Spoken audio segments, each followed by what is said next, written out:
Hey, everybody. Trying to keep our streak of weekly interviews going. Today, joined by Kyan Brown, Associate Head Coach. I hope I got that right. I was going to ask before we started, and here we go. Of Omaha Men's Basketball. Welcome to the podcast. Hey, guys. Thanks so much for having me. Really appreciate jumping on here with you guys. Awesome. Yeah, we appreciate you making the time here, Kyan. Excited to finally get you on to do some recording. You and I have known each other for a little bit over the years, dating back to your time at Oral Roberts when I was. Don't say our age, Tim. Don't say how old. You're a lot younger than me, but don't start going there yet. We're older guys, and so it's been fun to have you continue to be in the league. You know, your time at NDSU, now at Omaha, but you've really made a name for yourself as not only on the recruiting trail, but a guy who really is one of the top assistants in the league from development, the X and O standpoint, and really built quite the resume. And now you've become a viral sensation with this successful run that you guys have had. And it's been really cool to see what you guys have been building this year with the experienced roster that you have. And so just kind of take us through how it's been going for you guys and where the whole trash can idea came from. Well, first and foremost, Tim, I really appreciate the kind words, man. It's who knows where I'll stop next? It'll probably be somewhere else in the Summit League. I don't know if I'm going to be going over to Denver or going, assistant coach there, assistant coach at St. I've been in the league for a long, long time. So I really appreciate the kind words. And so thank you for that. Yeah, I love in Omaha, loving the deal here. This thing that has taken off is honestly, if I'm going to use a word, I'm probably going to use the word silly. I mean, it was meant to stay in the locker room. It was not meant to leave the locker room. Told the story a couple times. Like, basically, it started on December 21st at Cal Poly at home, and we were struggling, man. We had lost 2 at home. We lost to Abilene Christian at home. We lost to Montana State at home. We were playing a bunch of guys. We were still trying to figure out our roster. We had a bunch of new guys and trying to figure out, hey, who are we playing, who's where, and so then we go to play Northern Iowa, get boat raced, and then we play Iowa State, who's obviously loaded, and they kick the crap out of us. And so we're coming home to play Cal Poly, and it's like I go in the locker room for the game, just kind of getting a pulse, getting a vibe. Crutch is in the other room, and I'm like, hey, they're all kind of sitting in the lockers, kind of heads down. I'm like, what's going on, man? Well, they got a little juice. We got to get a little goosebumps going. I mean, this is a big, big game, man. We got to get back on the winning streak. We're at home. We got right before Christmas. I mean, let's get fired up. And everyone just kind of goes, yeah. All right. Yeah. So this big trash can in the corner. Like, I probably never even recognized it before.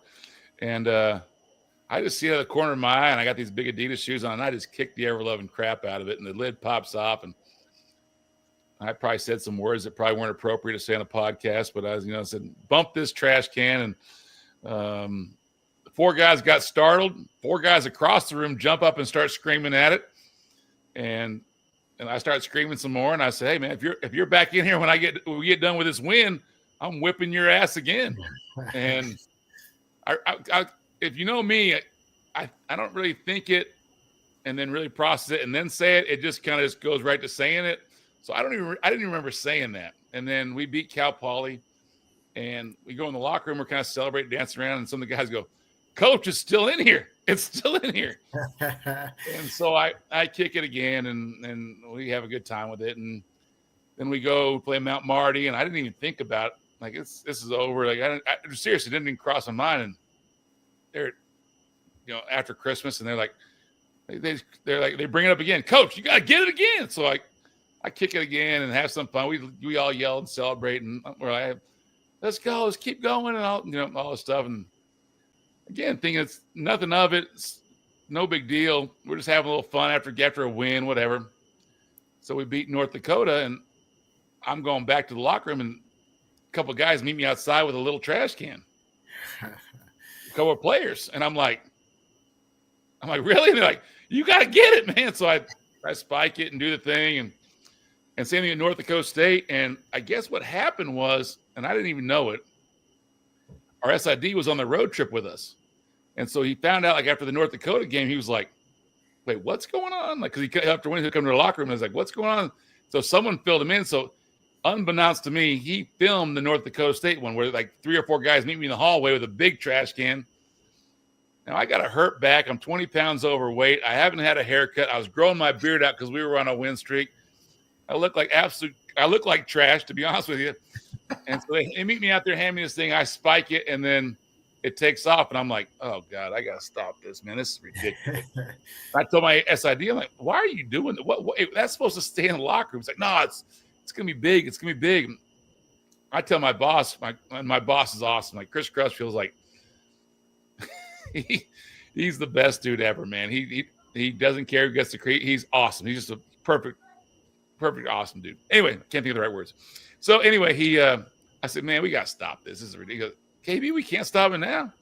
We got to keep this going. You got to keep this going. So obviously it grew and grew and grew. And I came, it's ridiculous where it came to, but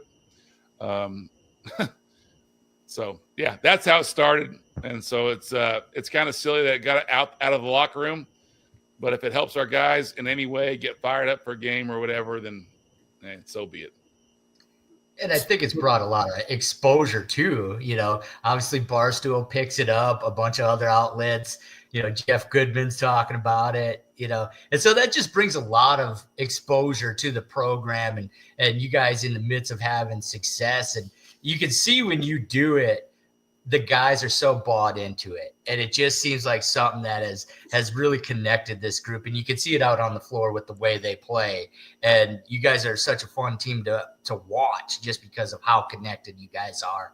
And so it might seem little or silly, but I have to imagine it's been a big part of what has really connected this team and got you guys going in the direction you are.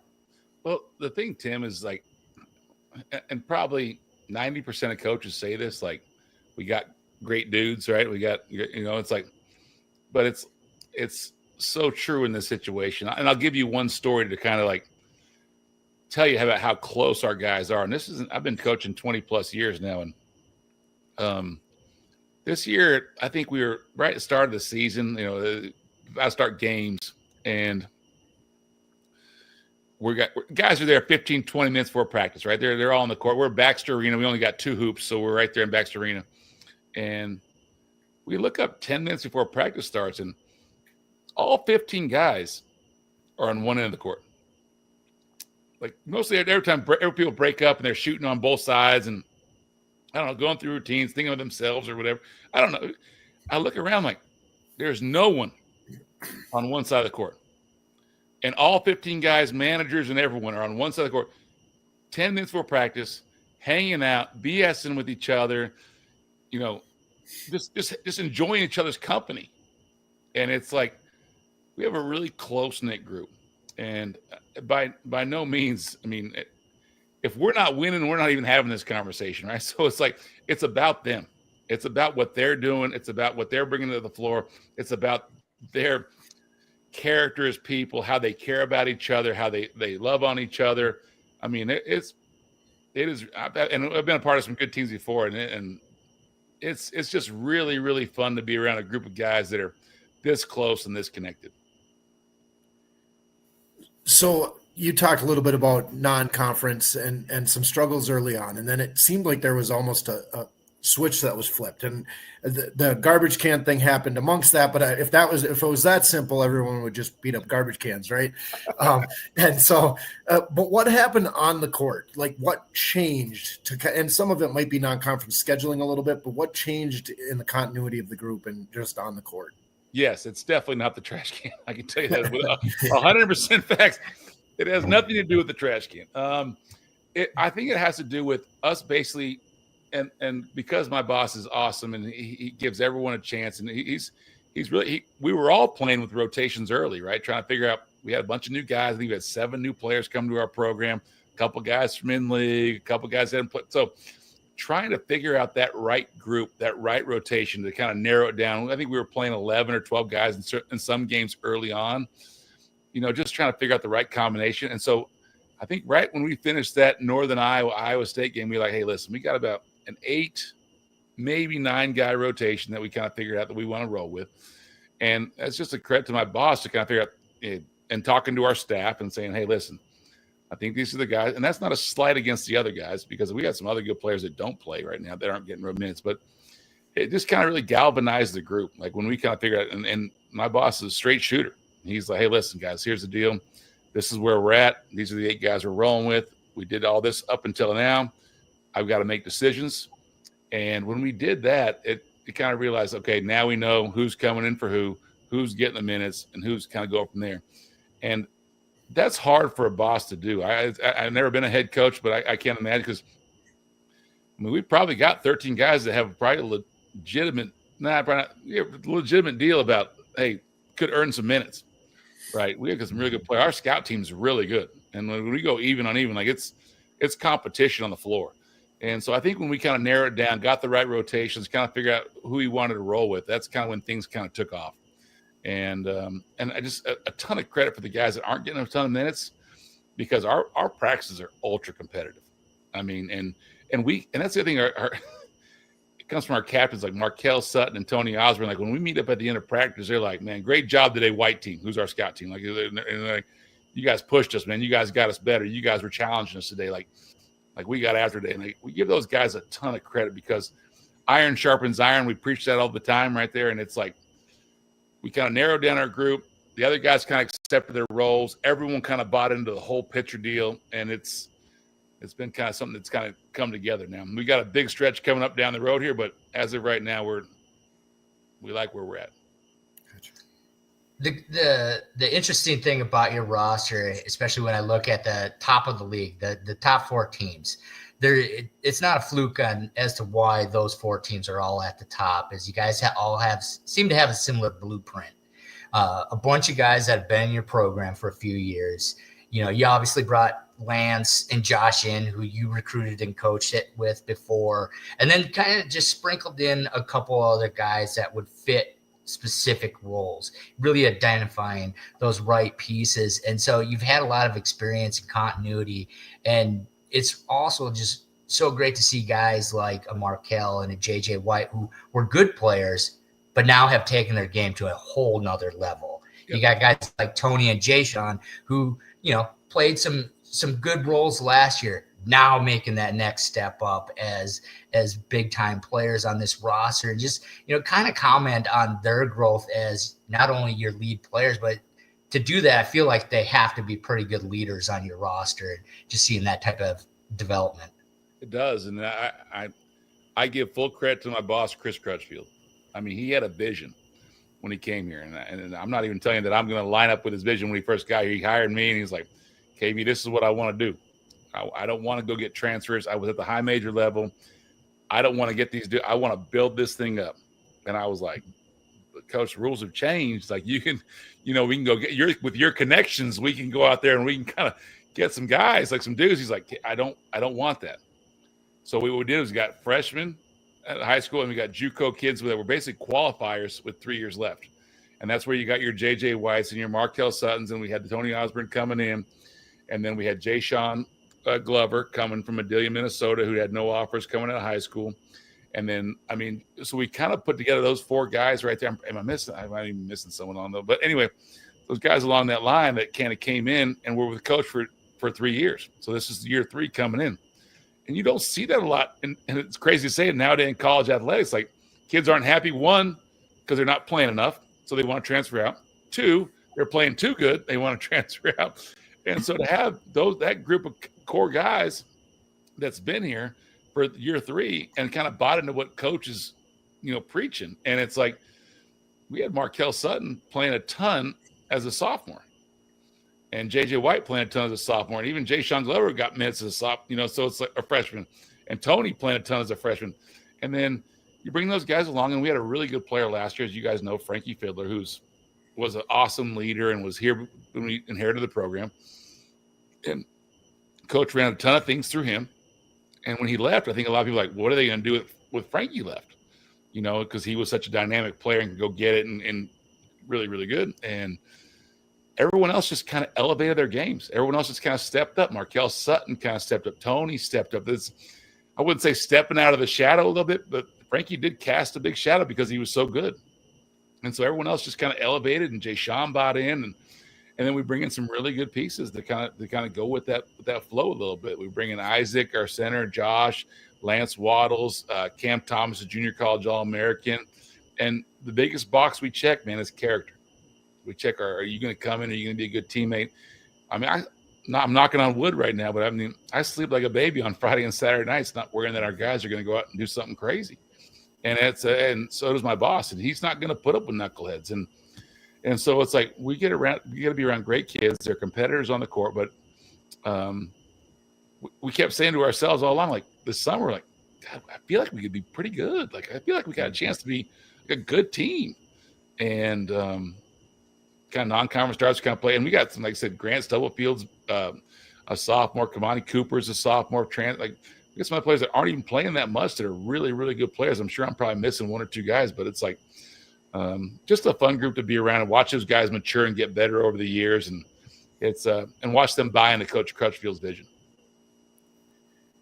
I just got one more, and then I'll throw it over to Tim. So I won't ask you to compare the two programs, but you came from a program at North Dakota State that had seen a decent amount of success in the Summit League to Omaha, who has made some runs in the tournament finals, but not generally finishing real high in the standings in the Summit. What's it? And so now you're growing this program, and it's becoming a program that wasn't traditionally there. What's it like to be part of a program that's growing to something that they haven't done before? You're getting this for the first time in program history, this or that kind of things. Todd, that is an excellent question. So I've never been a part of a rebuild. When I went to junior college, I was there for 2 years. I went to Missouri State. They were a decent program with Barry Henson. We had some really good runs. We were 19 in the RPI or something crazy. Got left out of the NCAA tournament. So we had some really good teams there. Then I went back to ORU with Scott Sutton. We went 17-1 in the league one year, won the league, got upset by West Illinois in the conference tournament, but had some really good teams down there at ORU. Then Dave called. I went to NDSU and had some good teams. And Dave already had it kind of rolling, went to the tournament, and NDSU was kind of had some legacy about it, right? And so expectations to win were already there. Then coming to Omaha, where it's like, they won 5 games, and this is nothing against their style. I love that old style. I love Darren Hansen, all those guys. Those are great, great people. But it's like they won 10 games in 2 years. Mm-hmm. And my boss, who went to Oklahoma and did kind of a rebuild at Oklahoma with Lon Kruger, he took over for Jeff Capel, and he's like, hey, it's going to be tough, man. It's going to be tough. And so I'll tell you a story, and I'm not trying to waste too much of your time. Hopefully I'm not talking too much, but this is great. So we inherited a tough schedule our first year, like a really tough schedule. Contracts already signed. Coach asked me, do you schedule? I'm like, yeah, I do schedule. Give it to me. I'll do schedule. And he goes, good. He hands me this folder. I'm like, we're playing Iowa, Mississippi State, Nebraska, North Texas. I mean, at Montana State. I mean, I'm like I'm not going to get judged for this. Like, good God, you just handed me a crazy, like, what is this? He's like, no, it's just year one. So we finally hire all the assistant coaches. And I tell them, like, hey, I pull all the assistants in. I go, hey, listen, guys, like, this is a tough schedule. We got a young team. Like, we're not great. We got good dudes, but we're not great. And I said, at some point, coach is going to crack. Like, at some point, he's going to lose it. And we got to keep it together. We got to stay positive. We got to really pump coach up when he gets to that point. I'm telling you, it was the complete opposite, Todd. I was losing my mind. We got beat at Montana State by 127 points. I mean, I go for a walk in the cold. It's like 2 degrees outside. We get beat. I go back to the hotel. I walk upstairs, get my coat. I head right back out, start walking in Montana. And all of a sudden my phone rings. It's my boss. He goes, where are you? I said, Coach, I'm losing my mind, man. We lost like 9 straight games. I'm out walking. He goes, come on, come to my room. He's talking us off the ledge. He's okay. We win 9. We almost double our win total in year one. And I'm losing my mind. We win 15 last year. I'm like, okay, we're starting to see a little progress. So it's just a big credit to him for having that vision, knowing what he wanted, and he just kind of talked it into existence. Like, hey guys, we just stay the course. We keep moving. We get the right guys in here. We get our guys, and so I just give him a ton of credit. And it's been different. It's been unique, but I'm so happy for him because I know a lot of people passed on him as a head coach. And I mean, not only do our guys love playing for him, our staff loves working for him. We love being around him, showing up to work every day. He has great perspective on family. Like, if you got something with your kids, go do it. Go be around it. And it's just, I love to see him have success, and hopefully our guys continue to build. But Markel had a chance to leave last year. I mean, they like playing for Crutch, and I've learned a ton of stuff from him, and so has the rest of our staff. Gotcha. I'll do one more here, Kyan. Obviously, you and Crutch worked. You guys go way back. You worked together at ORU back then, and in the coaching world, it's truly a fraternity. You build a lot of special friendships just because it's such a unique profession that's hard to relate to outside of it. But a lot of times you don't get to see your friends that often because you're different parts of the country. So maybe at the Final Four, maybe you might cross paths on the recruiting trail. So, what was that like when you got that call? You've been speaking so glowingly of him. What was that like when you got that call from Crutch and he's like, hey, I'm getting the job. I'm going to build this thing. I want you as my right-hand man. And so funny you got, and I got another story for you too. I mean, the hits just keep coming. So he leaves ORU and goes to Oklahoma, and he's working for Lon Kruger, and we became really good friends at ORU.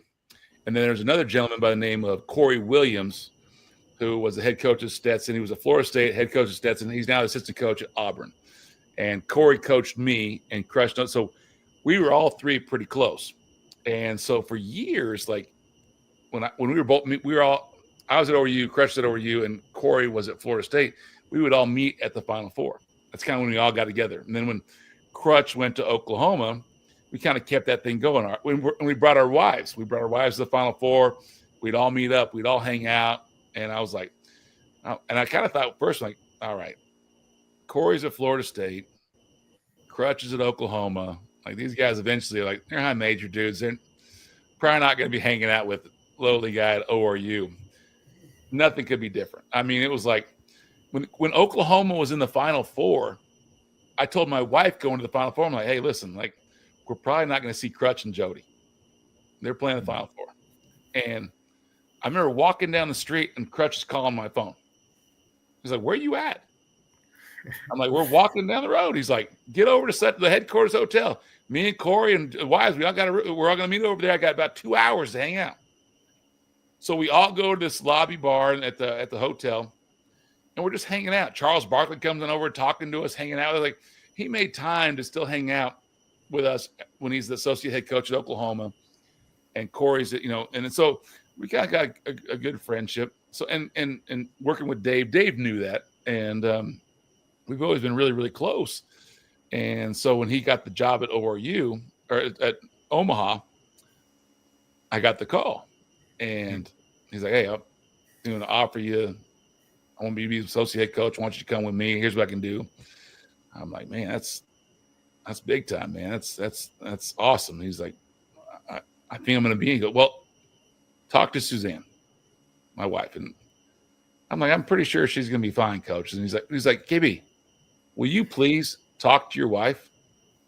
And I'm like, all right, coach, I'll talk to her. So I think we're at the Final Four, and I called my wife, and I'm like, hey, Crutch got Omaha. And she goes, we're going, right? And I'm like, I guess we are. I mean, and so she loved him more than I did, and loved his wife and loved his family and his kids. And now that his son's on staff, I knew him when he was a kid. So we just got, and Warren Niles, who we both coached at ORU's on staff, and it's just been a lot of fun, and I'm really happy that everyone's getting a little success. And like I said, it's still a long season to go, but we got a good group, and hopefully we'll keep fighting. Awesome. Well, thank you, Kyan. Best luck the rest of the season, and we really appreciate you joining us. So thank you, gentlemen. Hey guys, and again, I told you earlier, but thank you so much for what you guys do for the Summer League, how you guys promote it, how you guys get it out there, your guys' work ethic. Really just appreciate you guys, and thanks for having me on. Appreciate it. Looking forward to seeing you in St. Paul when you come up here. Absolutely. Let's do it, Tim. All right.